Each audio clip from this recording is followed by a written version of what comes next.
Hey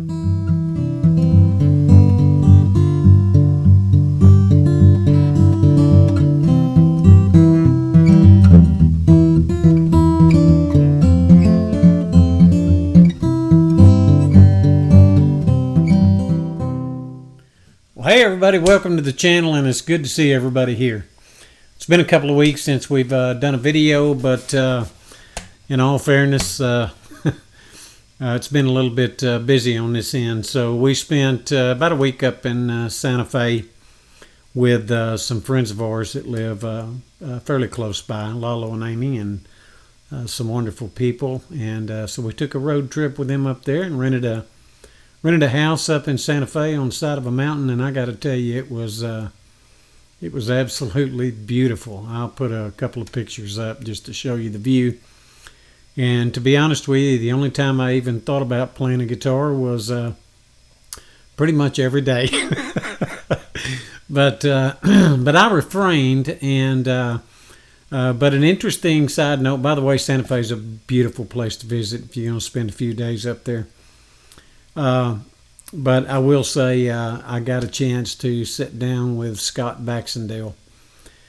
He's actually moved his location from Georgia to Santa Fe, where he operates the luthier school, and he's in business with a man named Sean up there. And sorry, Sean, if you happen to see the video, I can't remember your last name, but the two of them got together, and Scott now runs a luthier school up there. Now, for those of you that may not know Scott Baxendale, he takes those old catalog guitars from the Sears catalog from back in the day, 50s, 40s, 50s, 60s, and he rebuilds those old guitars, rebraces them, cleans them up, changes the tuners out, just does a wealth of work on them, and turns them into something like that 1969 Silvertone that I did a review on.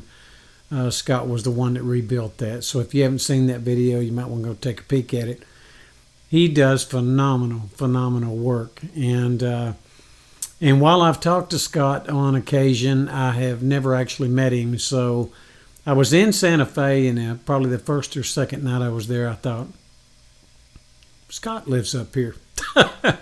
I think I'll give him a call. So I did. And I said, you mind if I stop by the shop and see you for a few minutes? And he said, no, I'd love to see you. So I did, spent some time over at the shop. He had school going on, so I met a couple of luthiers in training there that were in his class. But beyond that, he took me upstairs where the gold mine is for guitars, I would say.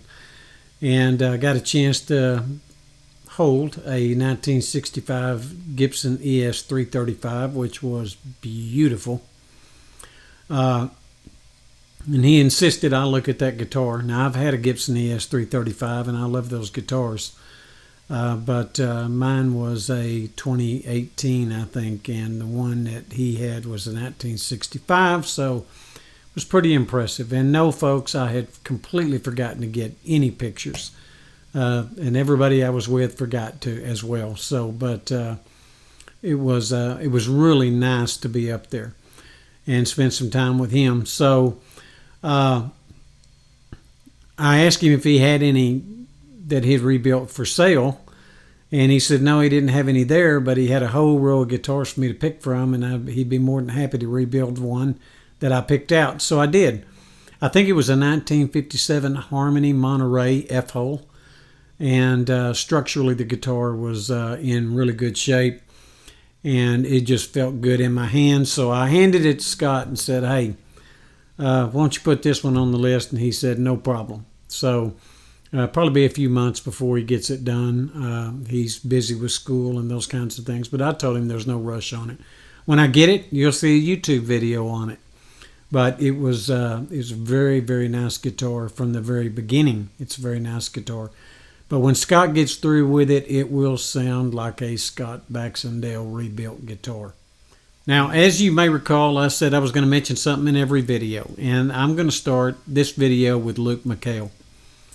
First ran across Luke on YouTube, and I was I was surprised at what this guy's voice reminded me of. He reminded me of Mark Fonner with Grand Funk Railroad.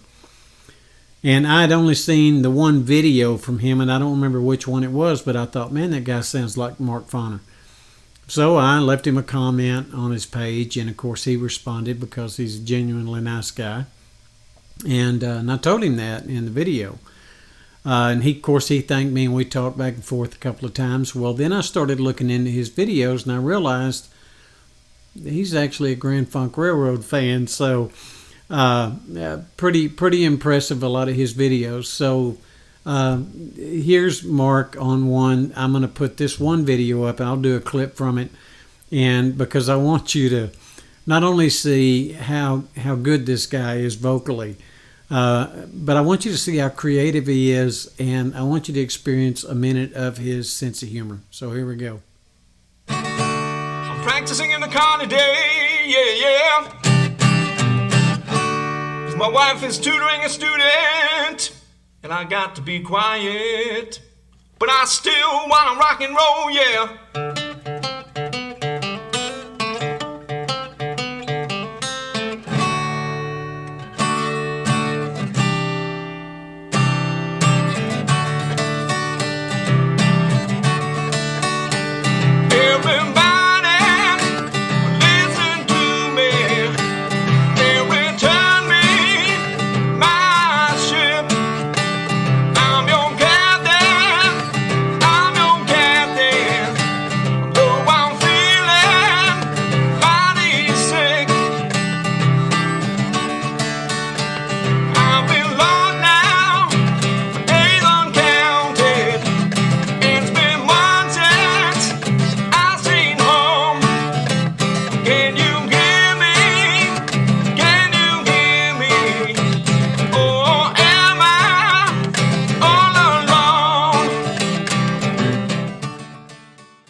Now,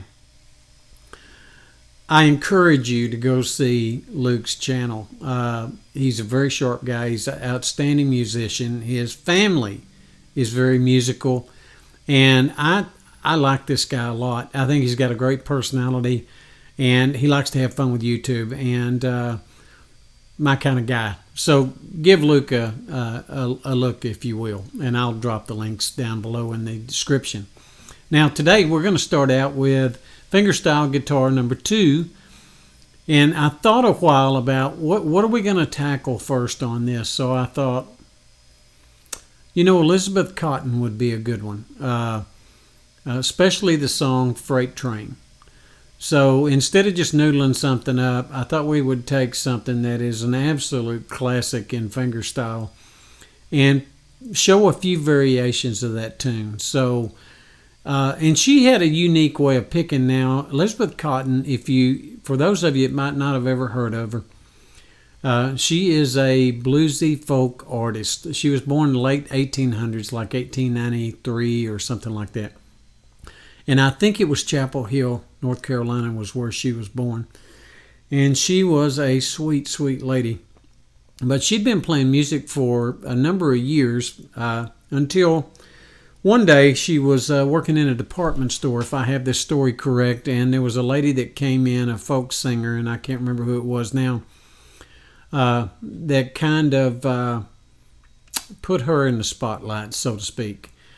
But Elizabeth Cotten picked with her thumb and her forefinger. I'm no good at that. Not only that, but she played a right-handed guitar upside down left-handed, much like Jimi Hendrix. And if you've watched Eric Gales, I think Eric does the same thing. But she did something a little unique. She was able to get all of that information out of her forefinger and her thumb. We're not going to do that. The reason we're not going to do that is because it's too challenging for me. So I'm going to teach this song traditional fingerstyle. But it is a cool little tune that you can actually do this song, a lot of small little variations on the tune, and just kind of play with it and give it different twists and turns as you learn fingerstyle, because really these fingerstyle lessons are for folks that are beginning to learn fingerstyle. And we finished up number 1, and hopefully you have your fingers limber enough and you've made enough shifts and changes that as we go forward, you do nothing but get better at this. But I will tell you once again, you have to pretty much do it every day. If you don't find time every single day to practice your fingerstyle, there's very little chance you're going to get off the ground. Now, I go through spells of last week, for example. I didn't play a guitar all week long. I was up in the mountains, and the whole objective was just to enjoy and have a good time. But as a general rule, you want to pick a guitar up every day and spend time with it. Now, that's going to be true whether you're doing fingerstyle or not, but it's particularly true if you do fingerstyle, okay? Now, let's go ahead and jump into Elizabeth Cotten's version of Freight Train. Now, they refer to this two-finger style of playing as cotton picking. Now, her last name was Cotten, C-O-T-T-E-N, and so she's the one that developed that. I'll say developed it. She may have been influenced by somebody. I don't know. I've seen an interview, 1 or 2 interviews with her back in the 1960s, I think it was, or 70s, early 70s maybe. I don't remember when she passed away. But anyway, that style is actually referred to as cotton picking. And she was able to really do it with precision, because you have to remember she was playing the melody with her thumb, because she had the guitar upside down and she's playing the bass lines with her forefinger. So, and I'm fascinated every time I watch her do it, because she doesn't skip a beat. Now, we're going to need more of our fingers to do this song, I think. Now, you obviously can learn it the way she did it. You're just going to be playing the bass line with your thumb and the melody with your forefinger. But we're going to use our string assignment fingers, and we're going to do what we normally do, which is assign our ring finger on our picking finger down on string number 1. Number 2 is going to be our middle finger. Number 3 is going to be our forefinger. Our thumb is going to cover the bass line, which is strings 4, 5, and 6. Okay.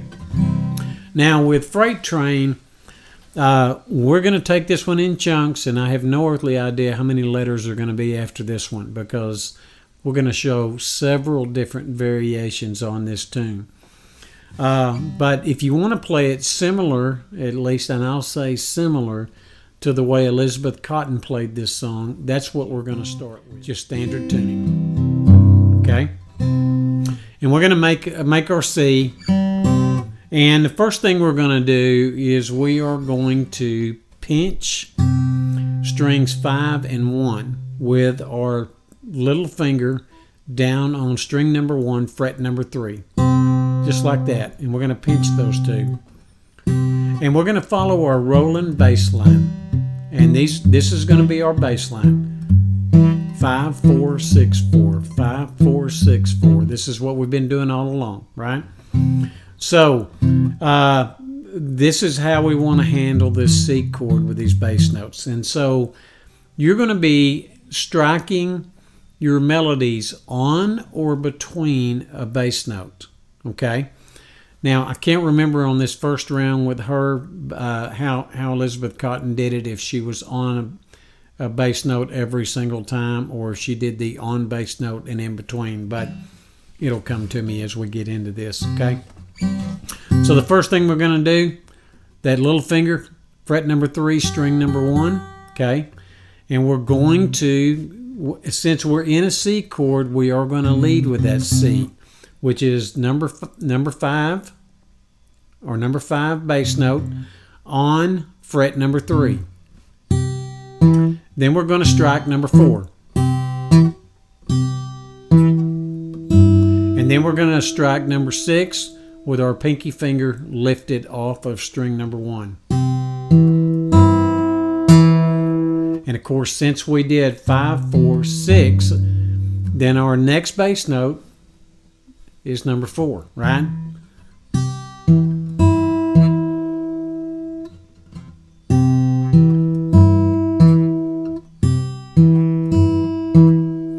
So let's do that and see how we do with that, okay? Ready?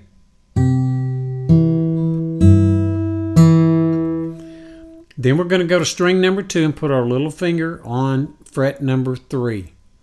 And we're back to our number 5 bass note, because we did. Then we're going to pinch 5 and 2 with that little finger planted on fret number 3, string number 2.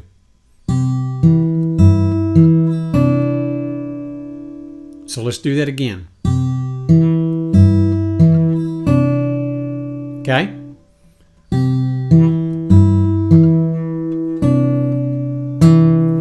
Then string number 4, or bass note.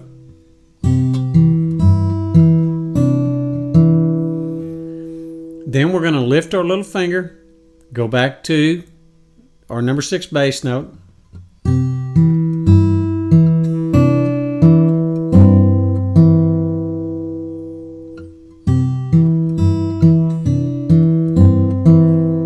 Okay. Now, as we get into this tune, we are going to spice things up a little bit. Not terribly, but we may give it a little different twist and a little different kick, okay? But right now we're just going to do the notes so that you have those down, so that when we start things like,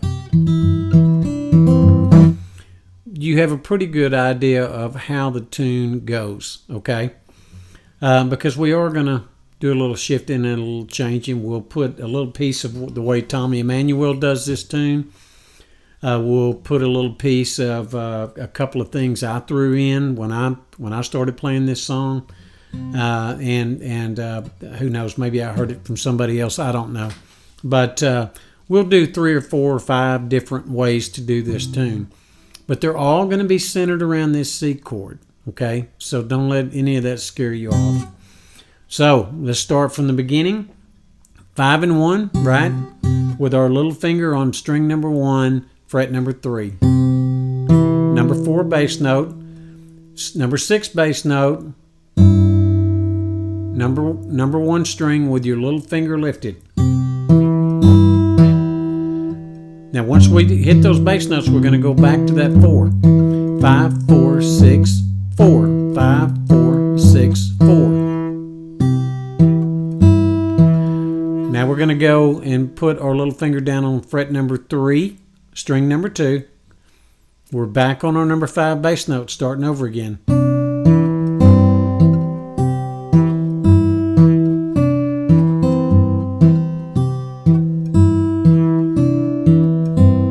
Let's just do that over and over.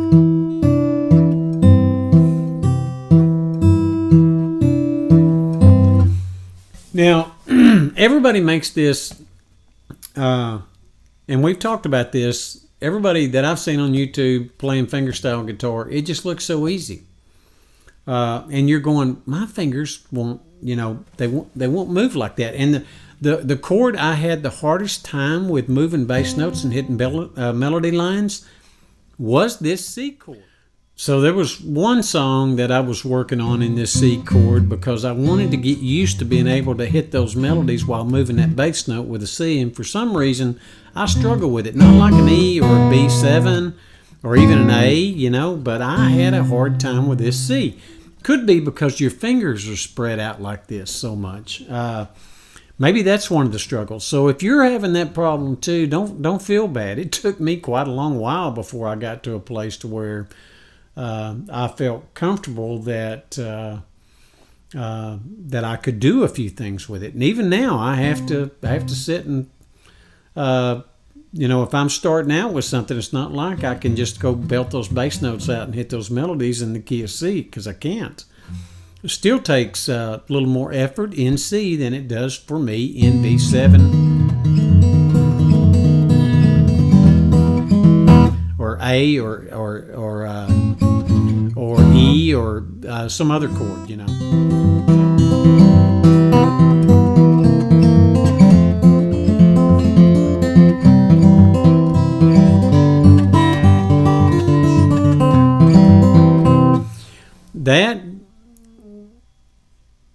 dealt me a little misery, and it may deal you a little misery unless you're just really good already with fingerstyle and you're used to maneuvering around C.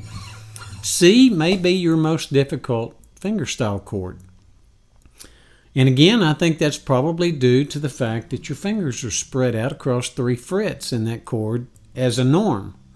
So the movement and the lifting and all that, there's a part in If We Were Vampires by Jason Isbell.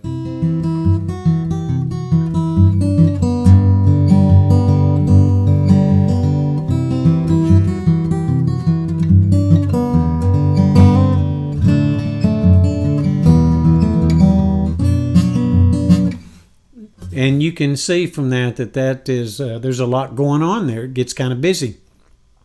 So as time's gone on, I think I've gotten a little more respect for people that are really good with fingerstyle, myself excluded. But I have seen a lot of people on YouTube that are very talented at it. All right, so back to Elizabeth Cotten. Pinch 5 and 1 with your pinky down on the number 3 fret down here. Okay. 5, pinch, 5 and 1, pinky's down on 3rd fret, 1st string. Number 4 bass note, hit. Now go to your number 6 bass note with your number 1 string open. And since you hit 6, you're going to go back to 4. Now you're going to go to 5 and you're going to lay your pinky finger down on string number 2, 3rd fret, and pinch.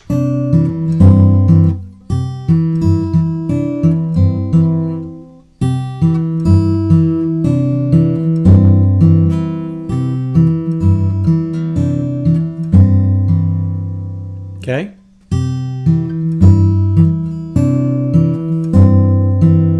Everything is on a bass note.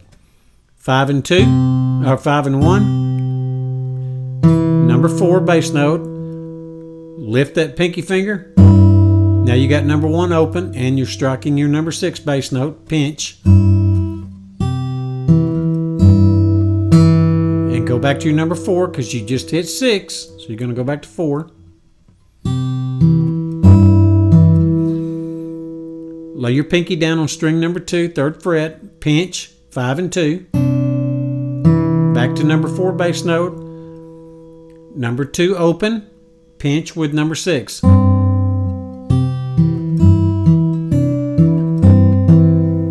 then you struck that number 4 bass note. Okay?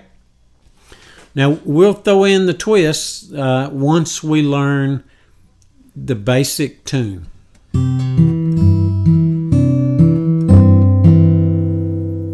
Now, after you strike that number 4 bass note,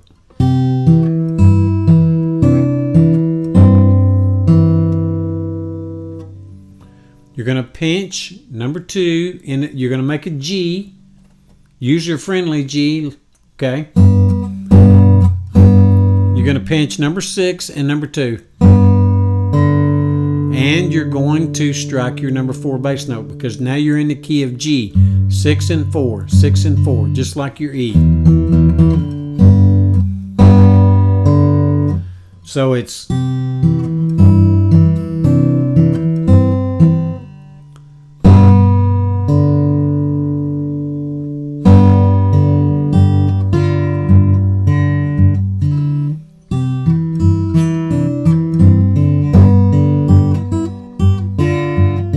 okay. Now, I'm going to need to walk through this a little bit because there's a lot going on there, even though there looks like there is very little going on there.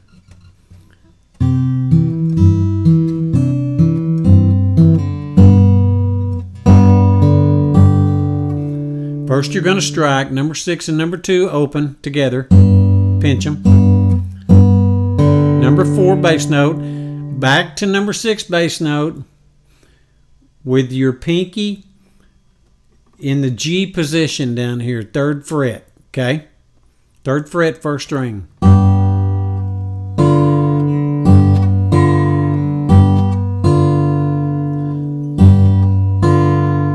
So you're pinching number 6 and number 1 in a G. Then you're going to a G7. And you're going to strike that G7 note down here, the 7 down on string number 1, fret number 1, with your number 4 bass note.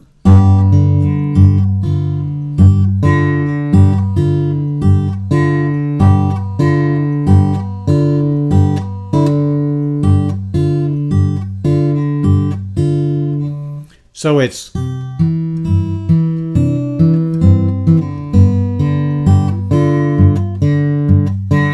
okay.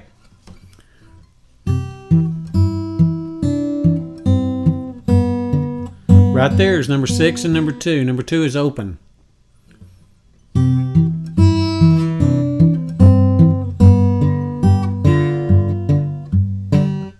Okay. And then I forget two, what do you call them, measures? Bass notes there. Yeah, so it's then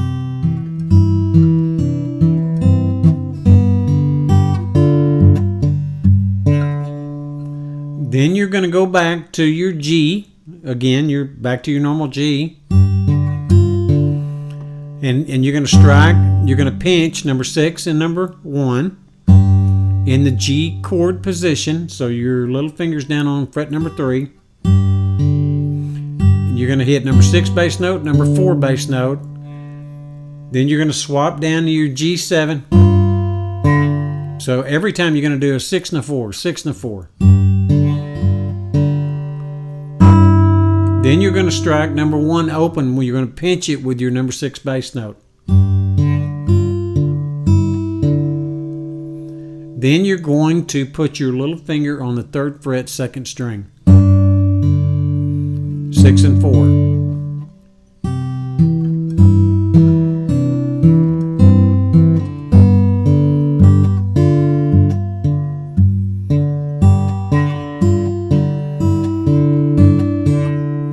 Then you're going to go back to C and you're going to pinch 5 and 2.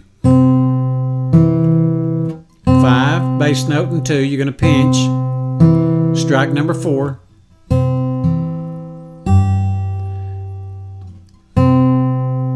strike number 4, then you're going to lay your little finger down on the number 3 fret, number 1 string, and go to your number 6 bass note.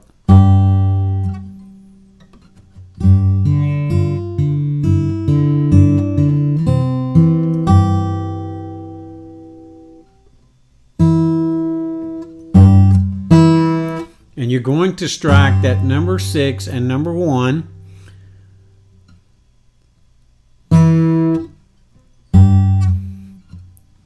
Let's walk through this.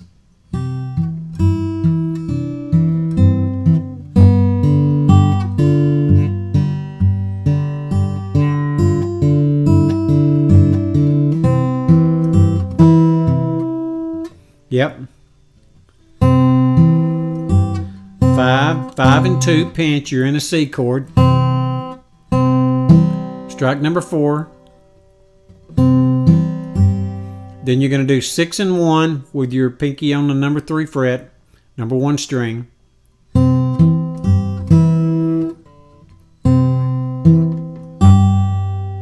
Strike number 4.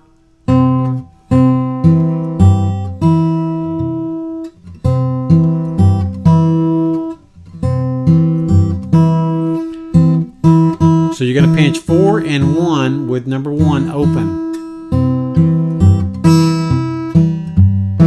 Okay?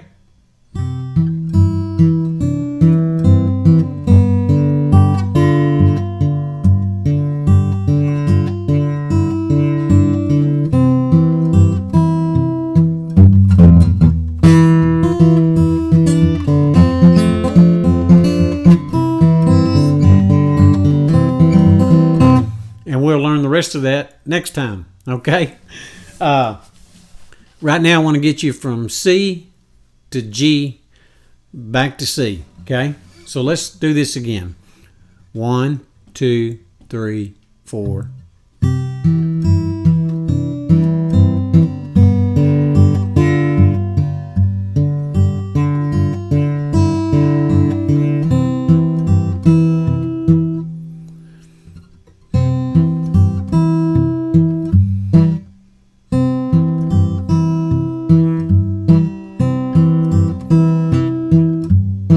Okay?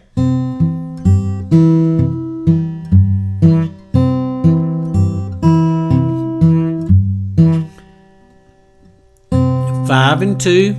You're in a C chord, 5 and 2. Number 4, bass note. Number 6 and number 1 with your little finger on the number 3 fret, number 1 string.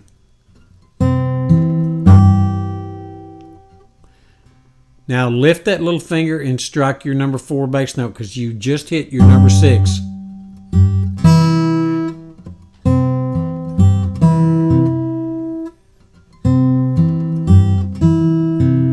I think that's right.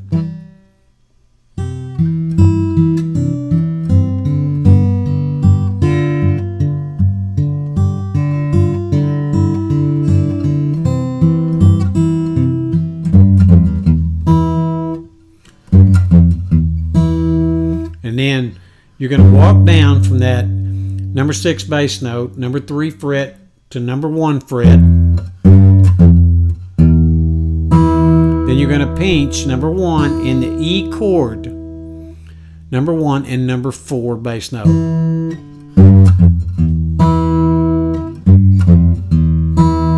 Okay, so let's walk it through the return back to the C, and we will wait to do that walk down. 1, 2, 3, 4.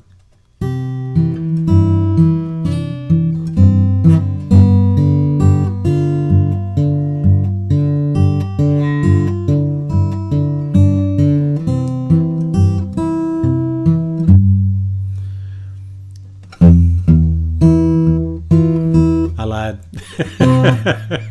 How do you not go to the E after that? It does sound pretty cool, doesn't it? All right, everybody. Shorter video, just covering the C, the G, and back to the C for that tune. It is a great tune. I think she said what inspired her was when she was a little kid. Apparently, she lived close to a railroad track there in North Carolina, in Chapel Hill, and she would hear that train go by, and she said that she thought, because she was telling this story, she was in her 60s. She said best she could remember that it was that train that inspired her to just write a song about a train, you know. So I only wish I was talented enough to write a song about a train. There's a lot of good ones out there, so it'd be hard to top any of them, I'll tell you that for sure. Anyway, look, it was good to see everybody. I sure appreciate you showing up to the channel. For those of you that's hung around all the way to the end of this, I'm going to do a review on my 12th root guitar that was built for me last year by Robert Schneider up in Colorado. That's coming in the next week or so, but I really want to do a detailed walkthrough of that build that he did. He is a phenomenal luthier. And it was hand built. Most of it was hand carved. It was just, it's an incredible guitar and beautifully plays. It's custom guitars, a little more pricey than you're going to pay for an off-the-shelf guitar, but it was worth every dime of it. That I can promise you. But I do want to spend and do that guitar justice, which is why I haven't done a review up to this point. I want to make sure I got the time blocked out and my head's in the game to do it, because Robert deserves every moment of my time on that review, and I want to make sure he gets what he deserves out of that. I think the world of that guitar and that guy. Okay, so look, until next time, we'll work on Elizabeth Cotten's tune here, and then I will see you next time when we do, in this Fingerstyle series, when we do Fingerstyle guitar number 2A. Okay? And we'll do a little more in this song, and then we'll just keep it going until you get all the way through it if you're trying to learn it. All right? But take it in small bites. Don't get in a rush to learn the whole tune right away. Your biggest enemy is yourself and impatience. Take your time, get these notes right, so that you don't end up playing guitar as poorly as I do, because I'm a very impatient person when it comes to learning tunes. Okay? And we'll see you next time. Take care of your friends. Take care of your family. God bless.